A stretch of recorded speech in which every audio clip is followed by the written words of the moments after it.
The story of Caddo Lake begins with the Red River and the massive log jam that was called the Great Raft.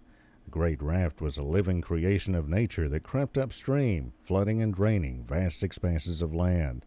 These wetlands protected and enriched the people who had wisely learned to exploit the river's dynamic environment. Today we call them the Caddos. The Great Raft inhibited exploration and settlement. For a while, the Caddos enjoyed considerable influence in the control of trade and land between the two empires of Spain and France. But like other Native American populations, they had no natural resistance to European diseases.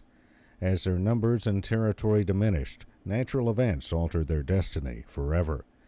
The Caddos said the earth trembled, the ground sank, and water poured over the land where the tribe had lived. These descriptions led some to believe that Caddo Lake was formed as a result of the New Madrid earthquake of 1811. Scientists and historians now believe the lake was formed in 1800, when the waters of the Red River, blocked by the Great Raft, tore through its banks and inundated the Big Cypress Basin. In 1833, Captain Henry Shreve began the task of removing the Great Raft using snag boats of his own design. Within 4 years, the river was opened for navigation from New Orleans to what is now the city of Shreveport. A chain of lakes connected the Red River to Big Cypress Bayou in the new Republic of Texas. The Industrial Revolution had arrived at the doorway to the American Southwest. Jefferson became the gateway to Texas and the American Southwest. Over the next 40 years, some 300 steamboats made around 2,500 trips across the lake to Jefferson, making the inland port the second largest commercial center in Texas. But the prosperity and the high times were to be short-lived.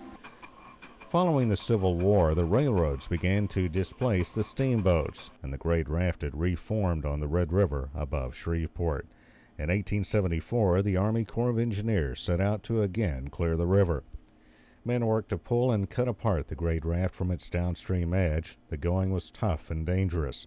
But this time the Corps had new technology to work with: nitroglycerin. The demolition of the raft reopened the main course of the river, but significantly lowered the water level of the surrounding lakes and streams. Gradually, the openings from the Red River to the lakes bottomed out. Communities that depended upon commercial navigation went into decline. And in 1905, the last steamboat made the trip from the Red River to Jefferson. Isolated again, Caddo Lake residents took their living from the lake's waters. Some, like George Morato, found valuable pearls in Caddo Lake mussels, setting off the great Caddo Lake pearl hunt. Then, as the mussel stocks were depleted from over-harvesting, a real gold rush occurred on the Louisiana side of the lake. The new treasure was oil. Around 1904, a successful well began pumping oil near Caddo Lake. Oil fever gripped the imagination of speculators and fortune seekers throughout Texas and Louisiana. The oil hunters began to eye the lake's shallow waters. In 1911, Caddo Lake became the site of the world's first offshore oil well. In 1915, the first dam on Caddo was constructed at Mooringsport. After a little more than a century, the lake that had formed suddenly from natural processes was now kept alive by human intervention.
I'm Betty Holder. I live in the city of Uncertain. My husband and I own and operate the Caddo Grocery. I've fished the lake about 35 years, and was the mayor for 9.5 years. But this year I elected myself to not rerun for mayor because I'd rather go fishing than go to all the meetings. I think he needs to grow a little longer, so we'll just ease him back in that water. Get in there, boy. All right. But I enjoy fishing by myself. I enjoy just riding on the lake and see the natural beauty that the man upstairs has put here for us to enjoy. Anybody that couldn't believe in God could look at this lake and know that there was a God upstairs that takes care of us. People that would harm Caddo are just not thinking very wisely. You won't find this lake anywhere but Caddo. There's not another one like it in Texas. There's not another one like it in the world. And we have something very precious, and we need to respect it and take care of it. This is God-made and heaven sent, and let's please all have respect for it and take care of it. I'm Bob Curtis, and I've been down here 54 years. Managed the operation of this business for that long. I'm 97 years old, and I thought it was time for me to retire. There was two brothers from Minnesota came down here looking for pearls, and they bought this strip and started this operation as a fishing camp. It's just nice to live down here. And nature, you're right in the middle of nature down here. You never die living on Caddo Lake, you just get the smelling bad. But it's wonderful, wonderful, wonderful. My name is Henry Lewis, and I started guiding when I was 16 years old, and now I'm 67, and that's all I ever did was guide.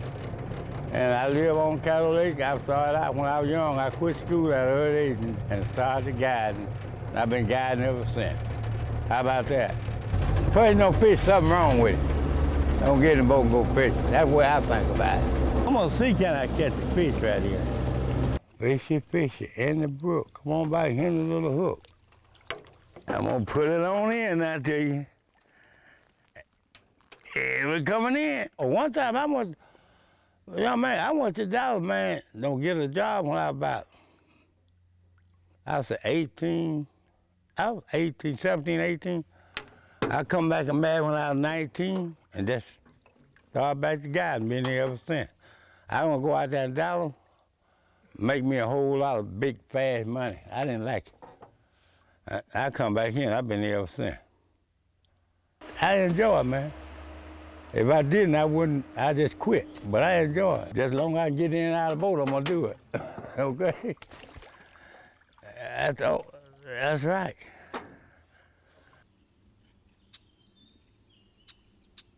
Caddo Lake is my church. I spent Sunday morning out here. It's where I would prefer to be, rather than in a man-made edifice. If there's any evidence of divinity on this earth at all, it certainly exists here.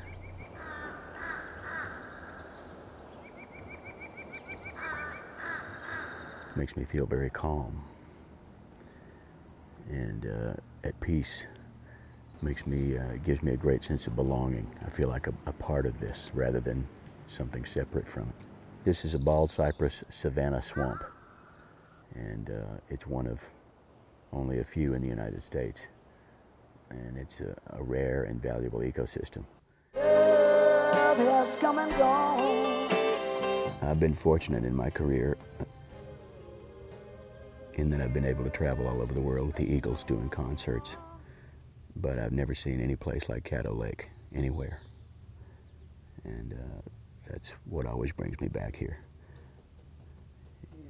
It's not even the fact that I was born and raised very near here. I think I would come here regardless of where I was born and raised. But never seen any place quite like it. There are some trees on this lake that are about 400 years old. There are bald cypress trees in other locations that they've measured or they've done core samples on that live to be 1,000 years old. So a 1,000-year lifespan is possible for these trees here. But these trees, most of these trees you see are what we call adolescents. There are over 400 species of plants and animals here at this lake. This is part of a major flyway for songbirds that migrate all the way from Canada to Central and South America. In the summer, the lily pads and the lotuses grow and they bloom. And there are, again, all kinds of great water birds that fly around here. Pelicans, herons, egrets, cormorants.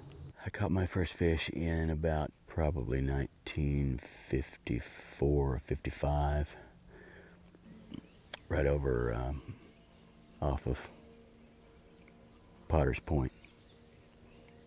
I was fishing with my dad, and I was probably about 8 years old.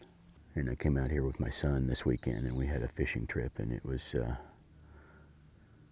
great rite of passage for him. It was it created a wonderful bond between my son and I, similar to the bond that I had with my father when he brought me out here some 50 years ago.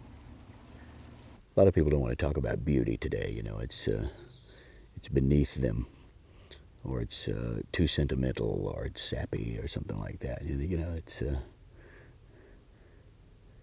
the old philosophers used to say beauty is truth, and you don't really even hear that word come up in conversation much anymore.